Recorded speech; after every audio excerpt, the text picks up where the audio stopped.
বিরুদ্ধে, যেন বাংলাদেশে কোনো চাঁদাবাজি না থাকে। আন্দোলন কেন হয়েছিল? ঘুষের বিরুদ্ধে আন্দোলন হয়েছিল। বাংলাদেশ যেন ঘুষ মুক্ত দেশ হয়।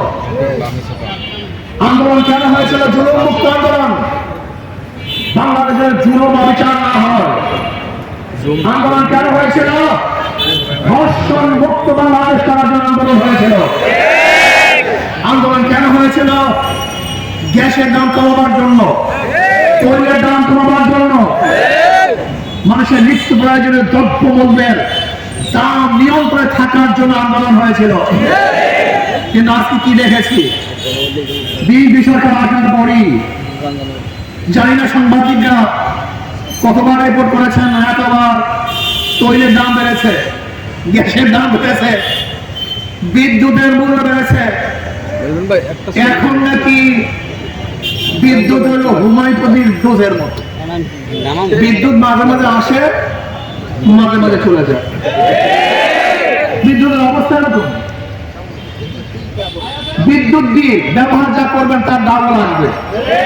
আমি বিএনপি সরকারকে বলবো, এই মানুষকে যাতায়াত করে পিষ্ট করার জন্য আপনাকে ক্ষমতা বসিয়েছিল? এই মানুষকে গ্যাসের দাম বাড়াবার জন্য আপনাকে বসিয়েছিল? তৈলের দাম বাড়াবার জন্য আপনাকে বসিয়েছিল? আজকে চাঁদাবাজি করার জন্য আপনাকে বসিয়েছিল?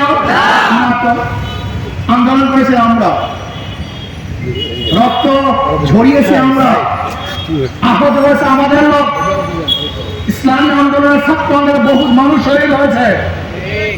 জীবনের মায়া ত্যাগ করে রাষ্ট্রকে তামিল করার জন্য, গঠন করার জন্য, মেরামত করার জন্য হাজারো নিষ্পাপ সন্তানেরা, ছাত্ররা এই দেশকে তামিল করার জন্য, মেরামত করার জন্য ঝাঁপিয়ে পড়েছিল।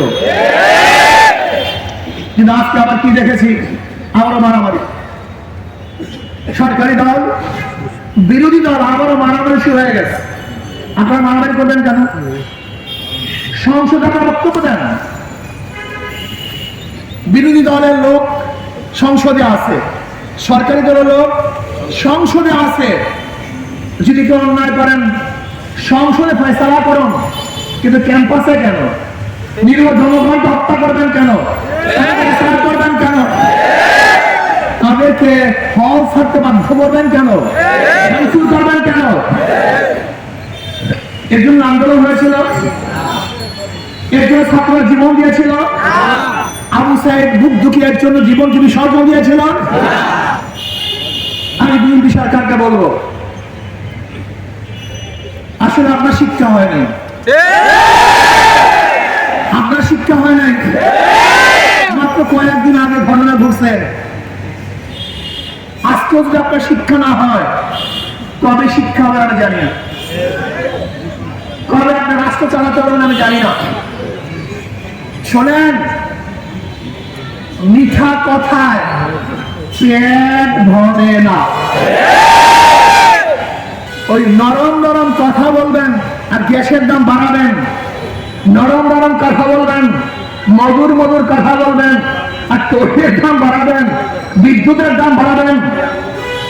বাংলাদেশের জনগণ নীরব আছে, কিন্তু নীরবতা যখন ভাঙবে, আবার গর্জে উঠবে, ওই বিগত সরকারের মতো আপনাকেও এদেশ থেকে পালাতে পারতে হবে।